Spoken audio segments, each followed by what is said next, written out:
Well, good afternoon, everyone, and welcome to the COVID-19 update for Tuesday, November the 17th. It's been 8 months since March 9th when I first declared the state of emergency in Illinois to address the COVID-19 pandemic. I knew then that we were facing down a kind of challenge that we had never seen before. But even so, very few of us had any idea of just how much our lives would be disrupted in the days, weeks, and months ahead. In the spring, Illinoisans faced some of the most difficult months of their lives. People began to get sick. Others lost their jobs. Healthcare workers logged monumentally long, terrifying hours caring for their patients. Office workers shifted to online. Grocery store staff stocked and restocked shelves all night long. And restaurants, bars, concert venues, movie theaters began to face incredible hardship, even with federal stimulus. For many of those hurt worst by the pandemic, the financial challenges of paying your bills and staying above water still linger. And across Illinois, hundreds and then thousands lost their lives. We flattened the curve in about 6 weeks and brought down the infection rate, so much so that we avoided the second wave that hit many parts of the nation during the summer. But as fall approached, we began to see an upsurge. And now we are seeing a COVID storm that has set us on a course to a new wave of the virus that we all hoped wouldn't come. But if you look at our new trajectories of COVID-19 hospitalizations, cases, and deaths, it's clear that it's here. There were predictions that we would have a fall resurgence that's worse than the last spring's, just like the 1918 flu pandemic. And those predictions turned out to be accurate. That's true across the Midwest right now, from the Dakotas and Iowa, which are seeing unprecedented spread, to Michigan and Minnesota facing down similar resurgences to Illinois. Our region is once again in the throes of the worst of this coronavirus pandemic. But here's what's different from last spring. By our experience and by the good work of our scientists and doctors, we have a greater understanding of how to protect ourselves from this virus. We have masks, and we know they work. We know that keeping 6 feet of distance helps. We know gathering in our home with people who aren't close family members is very risky. We know that large gatherings, especially when people are not wearing masks, can be very dangerous. And there's hope on the horizon, which became more real as of yesterday, with the preliminary reports about success of a second potentially effective vaccine candidate. But between where we are now and that hopeful horizon is an enormous challenge that we must endure, because it may be months before we see mass distribution of an effective vaccine. Right now, we're witnessing exponential growth in the number of people admitted to the hospital with COVID-19 statewide.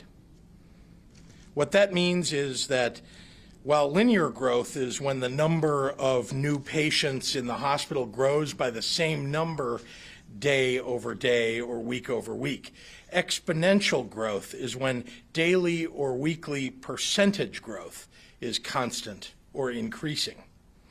That's what we're seeing now here in Illinois. Think of exponential growth like a snowball rolling downhill, picking up speed and gaining in size. As it rolls, it gets larger and faster until it becomes something so big that it takes extraordinary effort to slow or stop it. Increases in cases and hospitalizations that used to take weeks are now happening in days. Over the last month, the rate of growth in COVID patients in the hospital has grown from a 9% increase between September 22nd and October 6th to a 69% increase between November 3rd and November 17th. This trajectory indicates that ICU and non-ICU hospital occupancy by COVID-19 patients could reach as much as 5 times our previous records from the spring. 5 times. All of our modeling groups, which collaborate with IDPH to evaluate our forward-looking outcomes in the COVID-19 pandemic, agree that without additional mitigations, this epidemic from now through September will continue to escalate, as pictured here. These are the paths most likely to occur if current trends hold without additional intervention. On each of these plots, the gray shaded area indicates a zone in which the direction of the pandemic here in Illinois is particularly uncertain, meaning we can alter our trajectory significantly if we take real action, both on the individual and policy level right now. Models project that without additional mitigations, daily COVID-19 deaths may at least match the previous spring wave and could even rise up to 4 to 5 times that level, a risk that grows as hospitals become increasingly filled by more patients and as more of our heroic healthcare workers get sick, leading to staffing shortages. Without new interventions, projections show between 17,000 and 45,000 additional deaths in Illinois between now and March 1st of 2021, assuming hospitals are able to continue providing the optimal level of care. That is 1 to 4 times what has been experienced between the beginning of the pandemic and today. We can't let that happen. We will continue to see a rise in both hospitalizations and deaths from COVID-19 for weeks ahead because of the infections that have already happened. But we can change our longer-term outcome. We can save potentially thousands of lives in the next few months if we make changes right now to stop this in its tracks. In other words, this new wave of the virus brought on by the national COVID storm cannot be addressed properly with the Tier 1 or Tier 2 resurgence mitigation plan that was designed to suppress infections regionally that were growing in a linear fashion. We must once again work together on a statewide basis to bend the curve. So starting Friday, all of Illinois is moving to Tier 3 resurgence mitigations. This is not a stay-at-home order, but the best way for us to avoid a stay-at-home order is to stay home. We are asking you to choose Zoom instead of packing people in a room for Thanksgiving. Make alterations to your routines now so that we can be together later. The virus thrives when we gather indoors without masks with people that we don't normally live with, and you'll see these Tier 3 mitigations reflect this reality.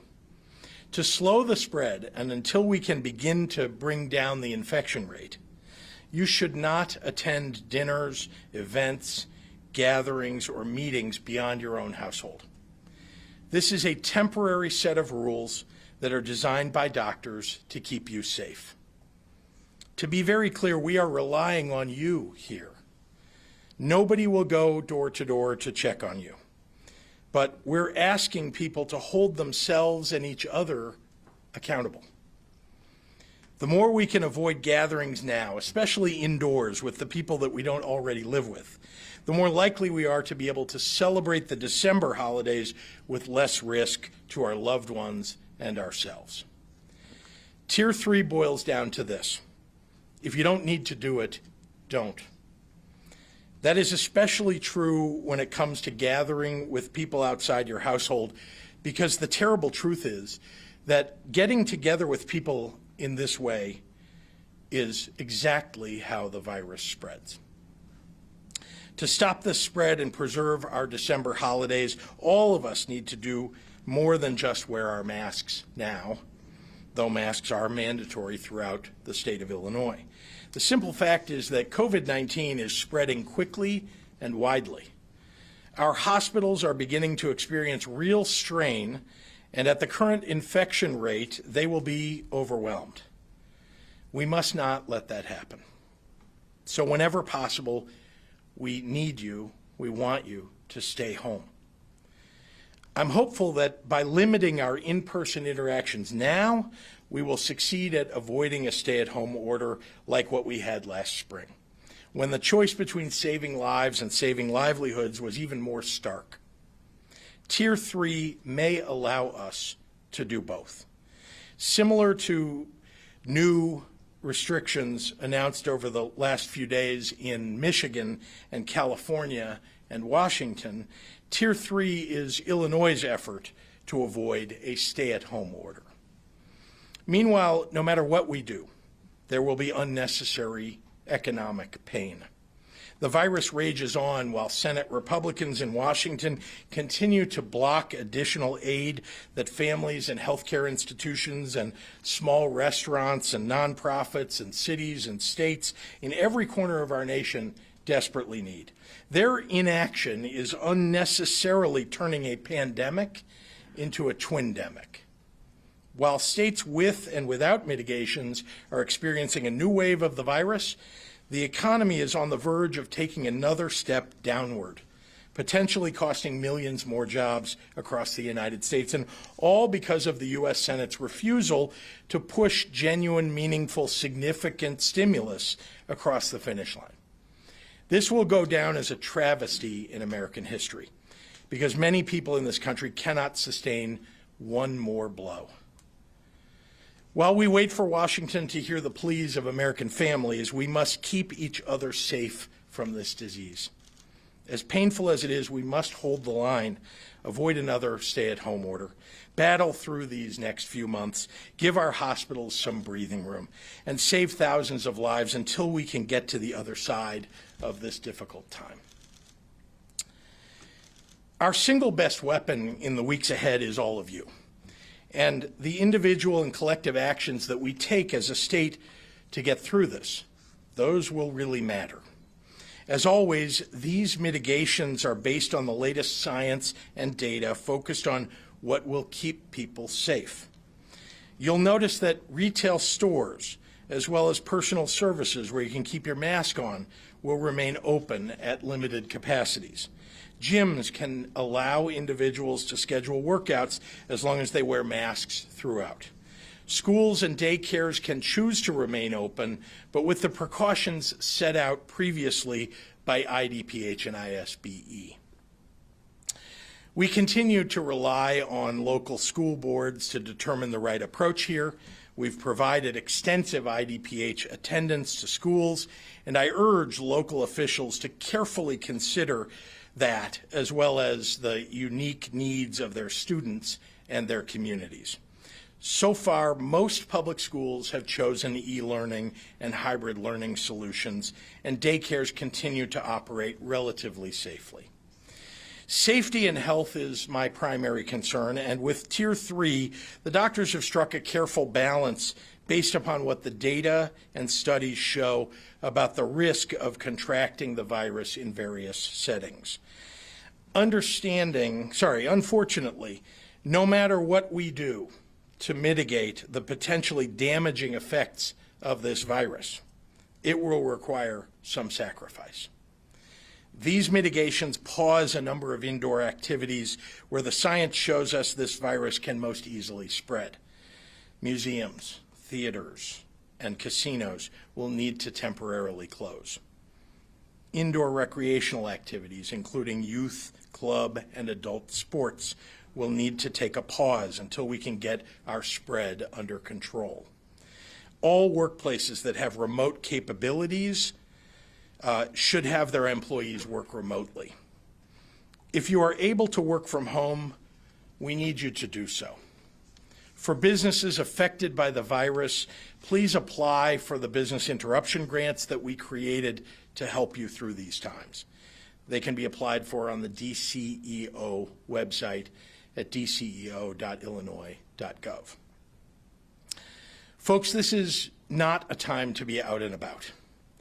Stay home as much as possible, whatever your job or school will allow. While we fight this latest COVID storm, our guiding principle about interactions outside your family bubble remains this: if you don't need to do it, don't do it. I know that this virus is taking its toll in so many ways. We all want this to be over. We want to fast forward to a world where masks are once again things that only doctors wear, where grandparents can hug their grandchildren, where Thanksgiving tables are full of loved ones and friends and neighbors, and where handshakes don't add fuel to the fire of a worldwide pandemic. But I know with my whole heart that we will get through this. A vaccine is coming. We just have to keep going a little bit longer. We have to keep going so that when we get to the other side of this pandemic, we will have done everything we can to get everyone there with us safely. So thank you, and with that, I'd like to turn it over to our Director of the Department of Public Health, Dr. Ngozi Ezike. Doctor.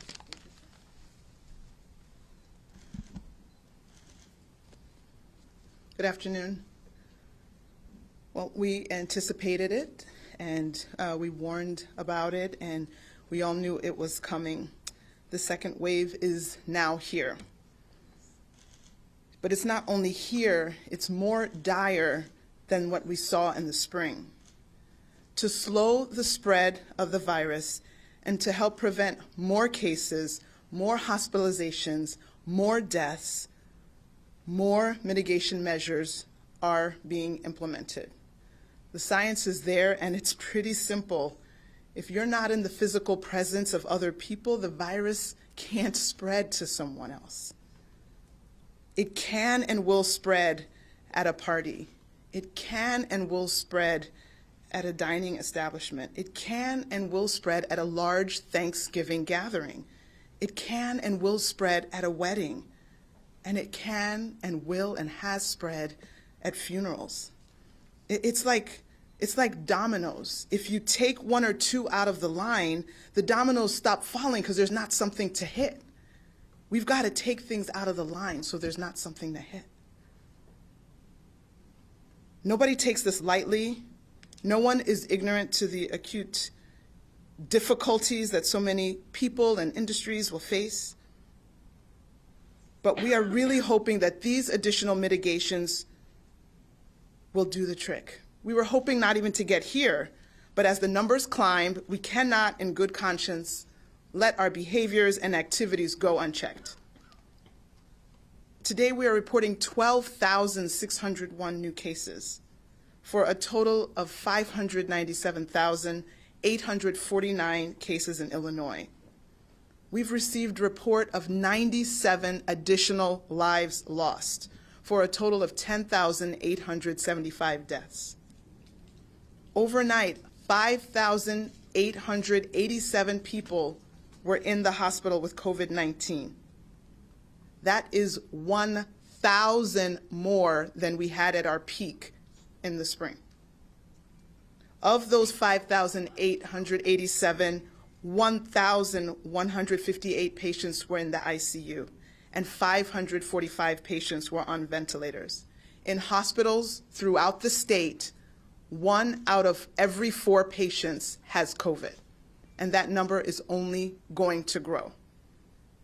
So if those COVID numbers grow and flu hospitalizations will grow, where will someone go with chest pain? Where will they go if they acutely notice facial droop after a car accident? We have to be able to take care of all of the people of Illinois and have the hospital capacity to do so. In the last 24 hours, 94,205 tests were reported for a total of more than 9.25 million tests in Illinois. People are going to be frustrated. People are going to be upset. People are going to be downright angry. Right now, this virus has backed us into a corner, and we are left making insanely difficult and weighty decisions. We all want to get back to normal, but we can't get there just yet. I urge people to turn their frustration and their anger into something positive. Instead of trying to buck the mitigations, can we all just follow them, acknowledging that these are what are needed to get back to some semblance of normal? If we can look out just a little bit further, we are starting to see the finish line. There's definitely still lots of hills and hurdles ahead of us, and the race is not over, but we're going to get there if we keep pushing. Let's push back on the COVID fatigue. We need to stay home as much as we can and break the cycle of transmission. Implementing additional mitigations was not an easy decision and was not entered into lightly. But speaking as a health professional, as a public health professional, as your director of public health, my job is to protect the health and wellness of the people of Illinois. And I'm supposed to protect that through prevention and through the control of this disease. We have tried to do it one way, and it's not been enough. We all see that it's not working and that we're going in the wrong direction and headed over a steep cliff. Please stay at home. Please wear your mask. We can get there. Thank you. Buenas tardes a todos. Sí, anticipamos que vendría una segunda ola de COVID-19 y ahora está aquí. Y no solo llegó más fuerte que la primera ola. Para frenar la propagación del virus y ayudar a prevenir más casos, más gente en el hospital y más muertes, se están implementando más medidas de mitigación. La ciencia está allí y es bastante simple. Si las personas no están en presencia física de otros, el virus no se puede propagar. Es como un dominó. Si saca uno o dos de la línea, los dominos dejarán de caer cuando golpean esta parte de la línea. La propagación del virus se detendrá si no hay nadie cerca para propagarlo. Realmente esperábamos que no fueran necesarias mitigaciones adicionales, pero a medida que aumentan los números, no podemos seguir haciendo lo mismo. Las cosas tienen que cambiar. Hoy informamos 12,601 casos nuevos de COVID-19 para un total de más de 597,000 casos. También otras 97 vidas perdidas para un total de 10,875 muertes. 5,887 personas estaban en el hospital con COVID-19 y de ellos 1,158 pacientes estaban en la unidad de cuidados intensivos y 545 personas están en ventiladores. En las últimas 24 horas, más de 94,000 pruebas fueron hechas para un total de más de 9.2 millones de pruebas hechas en Illinois. Entiendo que todos queremos volver a la normalidad, pero ahora mismo no podemos. Urjo a la gente a que convierta su frustración en algo positivo. En lugar de tratar de combatir estas mitigaciones, ábreselas sabiendo que esto es lo que tenemos que hacer para volver a la normalidad. Empezamos a ver la meta, pero la carrera no ha terminado. Tenemos que quedarnos en casa lo más posible para poder romper el ciclo de transmisión. Implementar mitigaciones adicionales no fue una decisión fácil, pero hablando como profesional de la salud, es lo que se necesita para prevenir más enfermedades y más muertes. Por favor, quédase en casa y usa su máscara si tiene que salir. Muchísimas gracias para su apoyo. Su comunidad lo necesita. And with that, I will turn it back over to Governor Pritzker. Before I take questions today, I want to discuss my personal plans for the Thanksgiving holidays.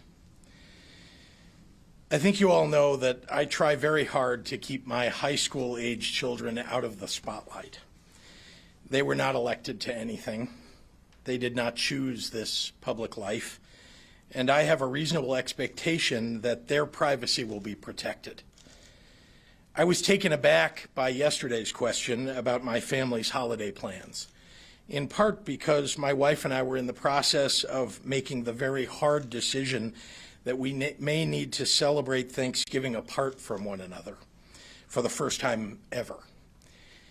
And it was weighing heavily on my mind. I will be celebrating Thanksgiving in Chicago with our son. Our state is at a crisis point when it comes to the COVID pandemic. And as leader, I believe that the situation is simply too grave for me to be elsewhere. My wife and daughter are in Florida, and they will remain there indefinitely. Let me tell you why. Last week,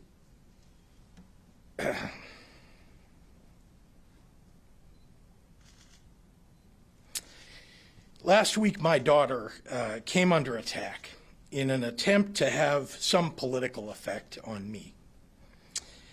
A parody Twitter account posted a picture of a group of individuals eating outside a Chicago restaurant, supposedly breaking the COVID rules the city put in place. And the person posting the photo claimed one of the people in it was my daughter. That was a lie. It wasn't her, but the picture falsely identifying her started making the rounds on social media, helped along by the trolls who permeate these social media platforms these days. My office put out a statement making clear this wasn't my daughter, but that didn't stop Republican elected officials, a network of propaganda publications in the state, and some radio shock jocks from telling people that the picture was of my daughter, despite knowing that this was a lie, which lent permission to a slew of strangers who sent hateful, threatening messages to my daughter over the subsequent few days. If that wasn't bad enough, then a well-known lawyer who cares more about headlines than winning his cases posted a bounty on his Facebook page offering money to harass my family at Thanksgiving, an actual cash bounty, including my kids, harassing them, my high school age kids. Put yourself in the shoes of a high school girl who is being weaponized against her father by his political opponents, weaponized with lies. Put yourself in my shoes. We have threats that stream into my office daily while we have watched the kidnapping plot against the Michigan governor unfold just a state away. I'm the governor. I was elected to this job, and while I don't think it should come with a fear for my health and safety, I accept that sometimes it does. I'm an adult, and I can handle people throwing my face up on anti-Semitic picket signs likening me to Hitler. This kind of vitriol is apparently what I have to deal with to keep the state and its people safe. But my kids are off limits. Among elected officials and people in positions of responsibility, that didn't used to happen. There was a time in American politics when the rule was sacrosanct. Kids are off limits. This should not be controversial. So I'm appealing to our collective sense of decency and our fundamental understanding of right and wrong to keep my child out of political disagreements and to understand that I'm going to fight like hell to protect her privacy. I ask that you all respect that privacy. I'm willing to make the hard decisions that sometimes brings on vitriol from political opponents, but my children shouldn't have to come under attack. Just like all of you, I want to be with my family for the holidays. And just like all of you, because of COVID, my family is having to make sacrifices to stay safe. This is not a political fight. This is a fight to save people's lives. Let's remember that as we enter the holiday season. And now I'd be happy to take questions from members of the media. How did you come to the decision canceling travel sports? I mean, I know you, like, I have high school kids too, and I gotta go home and tell them that they can't play travel sports as we've been playing since June. Yeah. 0 COVID cases, 0 spread, they're not super spreading events. Okay, happy to have the doctor answer the question about why that decision was made. As we've stated, all the numbers are going in the wrong direction, right? And we're actually worried that we won't have a bed for everyone to be in the hospital. So we need to stop infection transmission. Anytime there's a gathering, there's an opportunity for transmission. And we are falling short. We're not doing a stay-at-home order. We know that that worked, but we are trying to start from there and move and allow people to do some things. But the goal is to stop infection from spreading. And so that means halting people in their tracks. So we can't have hundreds of thousands of kids moving around for practice and games and travel. We can't have hordes of people looking at an exhibit in a museum. We can't have groups. I mean, if people are canceling Thanksgiving with their family because we know that that can be the cause of spread, it should be clear that these larger entities of hundreds of thousands of kids moving around for sports also portend some spread. So I'm begging everyone's indulgence to understand that we have to halt as much as we can. This is even beyond what we've put forward. People have to make their own personal choices to halt even more. That's the only way we're going to get to that. We all have kids that play sports. This is a pause so that when their parents or grandparents want to go to the hospital for something, there's actually a bed, that there's actually a healthy nurse or doctor or respiratory therapist or food service worker to tend to those people in the hospital. That's the simple goal that we're all achieving. That's all we're trying to get. Dr. Ezike, any update on the vaccine rollout in Illinois? When can you imagine that the first doses would be given and who will receive them? Yeah, I hate to overpromise and underdeliver.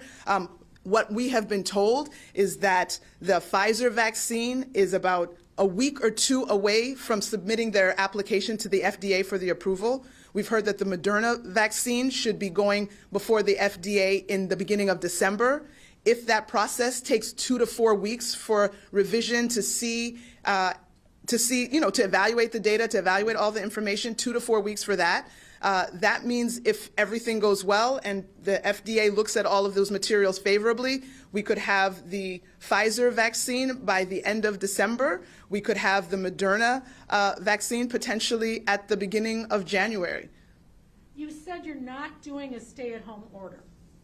It's pretty close. Why not just go there? There are, just from the feedback I'm receiving, people are saying, if, as you said, you know that works, then let's do it.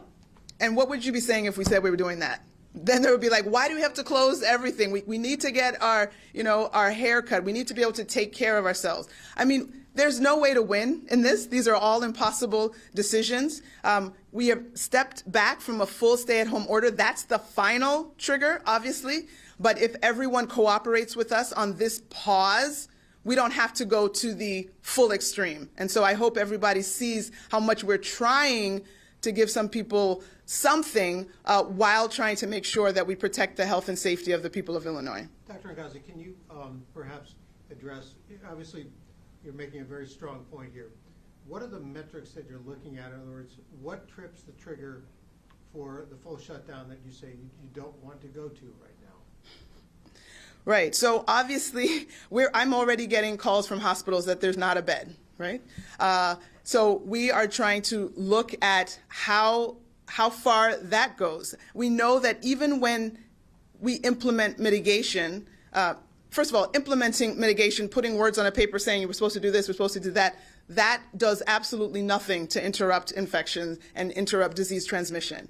It is the individual people that have to adhere to those words on the paper, that have to fulfill the words on the paper that will actually make a difference. So we are going to be looking to see that people have embodied these mitigations for the sake of their fellow humans, and that they are going to help us have the numbers decrease. So we are looking for a decrease in the number of hospitalizations, a decrease in our test positivity.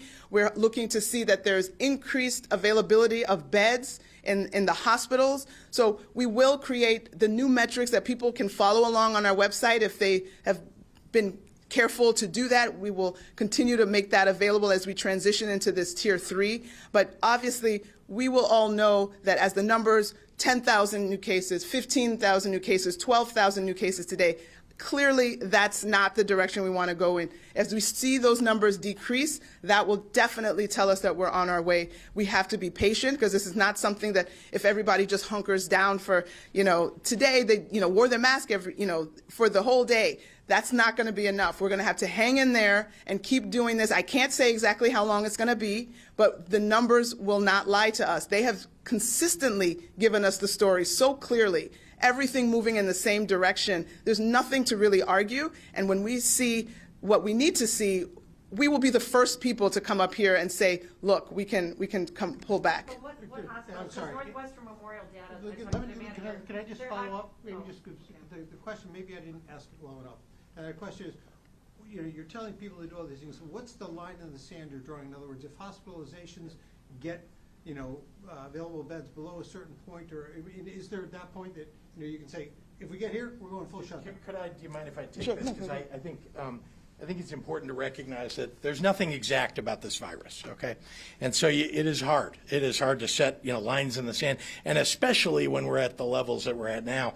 What we're attempting to do here is, again, these are mitigations that are recommended by a variety of doctors, and they have said that with these mitigations, we believe that we can bend the curve, and it's different than the spring, because we know more about where the infections spread most and what kind of exposure, for example. We've seen, I'll just give you an example, that in barbershops or in hair salons, that there hasn't been as much transmission. It's been relatively limited. But in other places where, that's when they're wearing their masks, by the way. But, when other places where you take your mask off for a period of time and there are lots of other people inside, for example, we've seen the transmission. So this is different than the spring when we did not know. Remember in March, literally the part of novel coronavirus was real. So novel that we just didn't know. What we knew was that you can't transmit the virus if you're not with somebody else. So let's stop as many interactions as exist. Now we know there's a low level of risk with certain kinds of activities, if you're not packing people indoors, if you can do some of it outdoors and so on, and you see that reflected in the decisions that were made about this tier 3 mitigation. But Craig, to your question, if these numbers don't start to curb, if they don't start to bend this curve, then it is clear that we're going to have to take more difficult measures and go to a stay-at-home order. So gyms can stay open at 25%, but you can't have group classes? I'm not going to have individual discussions right here about each one of these items. Happy to have you review them all and then come back, talk to a doctor, find out what they say, and then come back. I mean, we've tried very hard over time to show you what kinds of things work and what kinds of things don't. These kinds of things work. Is this a 30-day order? And what about those, especially Republicans, who have said they'd like to be in on some of this discussion? Oh, they have. I mean, believe me, about each one of these things, I have had discussion after discussion with individual members of the Republican caucuses. And we've taken those things into account. You see here, there are a number of industries that, we're making sure we have enough capacity, or we're making sure that, they're fighting to make sure that certain businesses stay open. They seem more interested in some than others, but either way, we took their ideas and then we went back and talked to the doctors, and they've given a low here, and you'll see that in most industries things are still operating, but at much lower capacity, because we want small retailers, for example, unlike the spring, to be able to stay open when you need to have the the Walmart that has a grocery store in it open, because we haven't seen that much transmission in retail stores.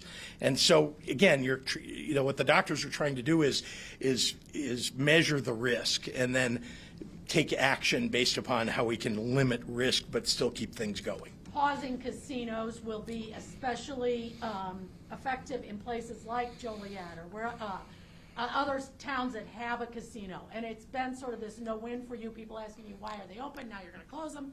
But why now did you put casinos in that category?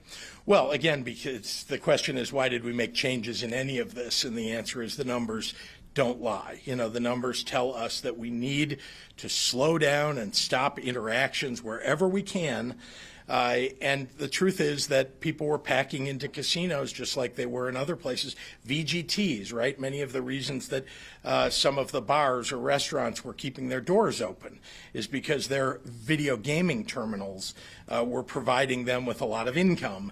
And so they would just, defying the orders, keep those open. Those will be closed. Again, it's all temporary, and it's all for the purpose of bending the curve so that we can all come back in the December holidays and really be able to gather and do the things that we would like to do, or at least, within the limits of Phase 4. We'll do 2 more in the room, and then we got to go online. So this is 30 days, right? Yes, No, there's not a 30-day limit on it. It's the executive orders are 30 days. the executive order is 30 days. That's right. I'm sorry, but this will be bounded by, this Tier 3 mitigation is bounded by the numbers, and it's on the plan itself as it's been released. It'll tell you exactly how you can step down each region, stepping down from Tier 3. Several are in Tier 2. All of them are in Tier 1, and how you can step down from each of those tiers back down to just the plain old Phase 4. All right, this will be the last one. You talked before, you did this by region. Now it's statewide. Well, these Why? are statewide mitigations, right? Because the entire state, frankly, is covered with positivity rates and case numbers. The community spread is wide. And so at this point, we need to have a widespread statewide order. Having said that, each region has the ability to pull out of this faster than another region by doing the right things, by enforcing the mitigations that we've put forward. What about calling a special Jim. session via Zoom or Google Meets? Because I talked to a lot of state Yeah. representatives who say, we have one branch of government right now. We need to get back in. State So representatives we're- should have voted for that because the House Yeah, wasn't able they to did meet not vote for virtually. that. So we're going We to go can't- online. I can't do it. Governor, you mentioned during the Mask Up video announcement that the Midwest is now the epicenter of the current outbreak. Is that I'm because, sorry, I couldn't hear because we got somebody Yes. talking over here. Sorry. you mentioned during the Mask Up video announcement with the other Midwest governors that the Midwest is the outbreak epicenter right now. Is that because of the situation in the Dakotas, or is it something else that's caused us to see this spike? Look, nobody 100% knows exactly where things emanate when we have these outbreaks. You saw the Sun Belt this summer. There was a tremendous wave that hit the Sun Belt. Nobody knows exactly. So whatever I answer here, I want you to understand it's extraordinarily difficult simply to say this happened and therefore everything else occurred after that as a result. But I will say that there's a good deal of information about the fact that the Dakotas have been a kind of an epicenter. If you look at where the waves have come and look at the dates in which states have had their positivity rates and their case numbers rise, it all seems to emanate seemingly around the Dakotas. So if you look west of the Dakotas, the states that are west of the Dakotas, and east of the Dakotas in the northern states of the United States seem to have been the first ones affected. And then it starts to move sort of south from there. You saw Wisconsin and Iowa before Illinois started having our, double-digit positivity rates that we were seeing Wisconsin first and then Iowa. I think Iowa, I read, was at about a 60% positivity rate. At least I saw that recently. And so, there are no boundaries here. This is why we needed a national strategy to begin with.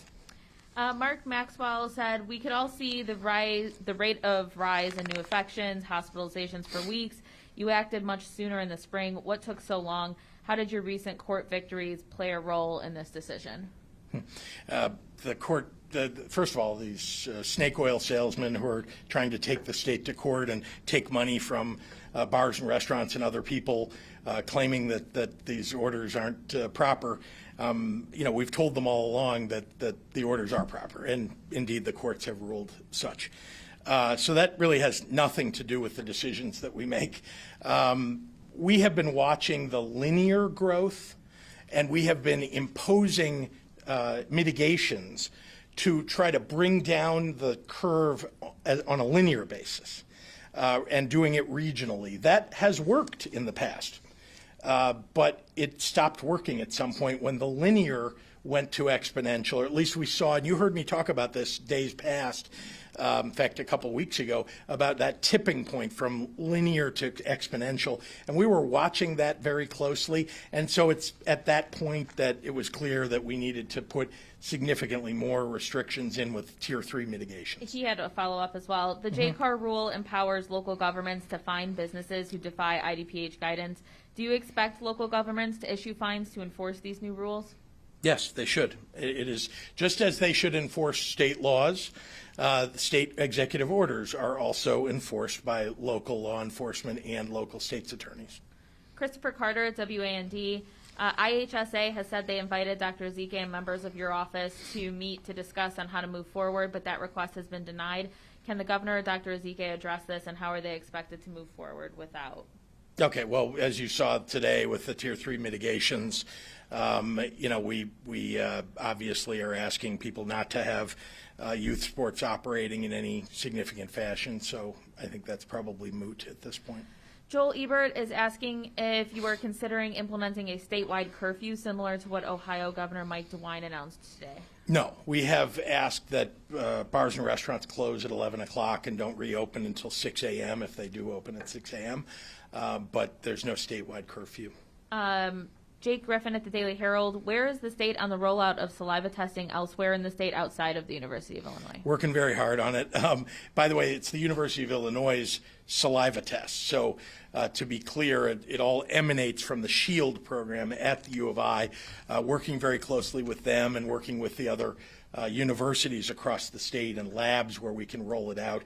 And, we'll as soon as that is available, we're going to make sure to roll it out, and you'll know all about it. A few different people are asking Dr. Ezike for the hospitals that are running out of beds or say that they have no beds available and what region they're in. Just talk to your friends in Region 1.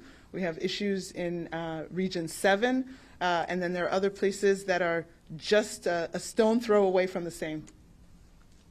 Shruti Bloomberg is asking, what is the state's projection for job sales and revenue losses from the additional restrictions on industries, including retailers and closure of casinos? Well, we have made our estimates going forward based on a down case scenario. There are three types of scenarios that you can base your projections on. And so we've had a pessimistic projection, and it builds in the idea that we would have either a prolonged or interim periods of more mitigations. Charlie Meyerson at ChicagoPublicSquare.com. Is the state fully prepared for a surge of demand for testing post-Thanksgiving, or will they be modifying the guidance on who should get tested when? Well, since we're one of the best testing states in the country, the answer is that we have about 100,000 tests get administered every day. And we've been encouraging people to use that. They have been, which is terrific. We also have new kinds of testing that are coming online. You heard somebody ask about saliva testing. We have the Binax Now antigen test, which happens to be manufactured right here in Illinois, which has already come online and will expand our ability to test. So, I can't tell you that we have enough tests. I mean, certainly we'd all like to have as many tests as anyone would ever want. And I am working our way toward that. Remember, we started out with nearly no tests. I think we were the first state to actually get a test in the country. That's way back in February, I believe. And it was very hard to ramp up because the federal government wasn't helping us. Now we're one of the best states in the country, so I hope people will utilize that, and I hope we're able to continue to be the best. All right, Dan Petrell at the Tribune will be our last question. Forgive me, I can't remember if I asked this one or not. What is the evidence supporting 25% for retail capacity, and how do you expect to enforce these rules when previous measures have been ignored? Well, remember, just like in the city of Chicago, just like in other parts of the state where mayors, law enforcement, state's attorneys are following the mitigations and the rules and the orders, we would expect everyone in the state to do so. That's number one. How would they be followed? That's how they get followed. And we also know that the public listens. And the public knows that they don't want to be in a place that is crowded. And so you don't want to go to a store that you think is going to be crowded or at a time when you think it's going to be crowded. So that's one thing. And how did 25% get decided upon? I mean, I don't think I need Dr. Ezike for this one. I'll just say this, that, look, we had a stay-at-home order back in the spring. And it's clear that limitations on indoor activity works. And so looking at each industry and the risks involved in each industry, the doctors basically tried to craft solutions here that would allow industries to keep going, people to still use services that are available, especially where they've been proven to be safe, or at least relatively safer. And so that's how they came to the decision. As to, listen, I'm sure that someone could say it should be 22% or 30%. These are the numbers that they arrived at. All right, thanks, So everyone. no high school Thank pool you. sports, no boys swimming?